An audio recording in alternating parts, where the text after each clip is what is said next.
Então, continuando aqui, a gente vai fazer a parte dos dados de endereço da pessoa. Então, vou vir aqui no FlameRobin, vou criar uma nova tabela, né? Botão direito aqui, Run a Query. E aqui eu vou escrever o comando de criação dessa minha nova tabela. Crie uma tabela chamada de endereço, sem o C cedilha, tá? Nessa tabela, eu vou armazenar as informações de endereço. O primeiro campo vai ser o endereço ID do tipo números inteiros. Eu já vou vir aqui embaixo e já vou setar que o meu campo de chave primária é esse endereço ID. Já estou fazendo isso aqui para já garantir para eu não esquecer ali no final. Depois, eu vou querer o campo CEP, eu vou querer logradouro, eu vou querer também um complemento, depois bairro, cidade, o F do estado, a data que foi cadastrada e também eu preciso dizer o seguinte, todas essas informações aqui de endereço vão estar ligadas a qual pessoa? Então, venho aqui e coloco pessoa ID, ok? Então, o que acontece? Como aqui a gente vai ter uma coluna para cada informação, a gente poderia ter colocado isso daqui lá direto no cadastro da pessoa. Não haveria necessidade de criar uma segunda tabela. Só que eu quero te mostrar o seguinte. Isso aqui não é a forma mais inteligente de fazer, você colocar esses campos lá na tabela pessoa. No caso aqui do logradouro, do complemento, é uma coisa muito específica. Cada pessoa vai ter o seu, dificilmente vai ter muitas pessoas no mesmo logradouro.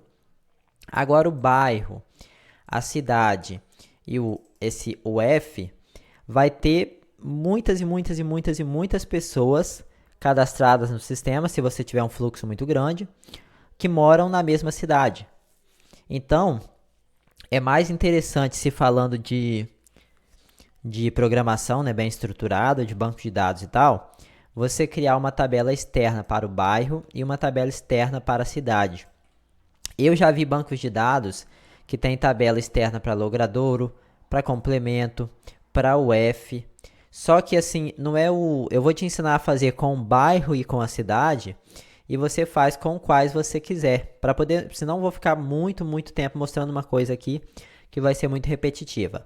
Então vamos lá, o CEP, eu vou salvar ele aqui no formato padrão, assim, eu vou salvar ele nesse formato aqui, ó, 645000. Isso aqui vai ser o CEP, se não me engano, deixa eu só vir aqui no C Sharp. Então vou vir aqui no gerenciador de soluções, nos nossos controles, selecionar aqui o CEP e vou pressionar no teclado a tecla F7. Só para me ver aqui qual foi o formato de CEP que eu coloquei. Então aqui, ó, pelo que eu entendi aqui, eu só coloquei mesmo o tracinho no final, ó. Eu não coloquei o ponto. Às vezes eu costumo salvar o CEP dessa forma aqui, ó, com ponto, mas pelo que eu vi lá, eu coloquei assim. Então vamos ver quantos caracteres eu vou precisar, ó. 1, 2, 3, 4, 5, 6, 7, 8, 9 caracteres. Então meu CEP vai ter 9. O logradouro também vai ser do tipo varchar. Eu vou colocar aqui uns 80 para ele. E vou colocar o colete, o INPTBR, para poder não fazer diferenciação de números, de letras acentuadas, caracteres especiais, etc. Maiúsculas ou minúsculas também. Colocar uma vírgula aqui, uma vírgula aqui. O complemento, eu vou copiar isso aqui de cima, Ctrl C, Ctrl V. Só que eu vou colocar um pouco menos, vou colocar uns 50. Já o bairro, eu vou colocar bairro ID, do tipo números inteiros, que eu vou te mostrar como fazer para uma tabela externa. A cidade também eu vou colocar cidade ID, do tipo números inteiros. Já que esse UF, a gente poderia fazer, ao invés de salvar o UF, fazer uma tabela com o estado, estado ID, do tipo integer também. Que lá nessa tabela estado eu vou ter o nome do estado, vou ter a sigla e outras informações que eu vier a precisar. A data de cadastro eu vou colocar do tipo date. Eu vou colocar um valor padrão, current date. E o ID da pessoa vai ser do tipo números inteiros, ok?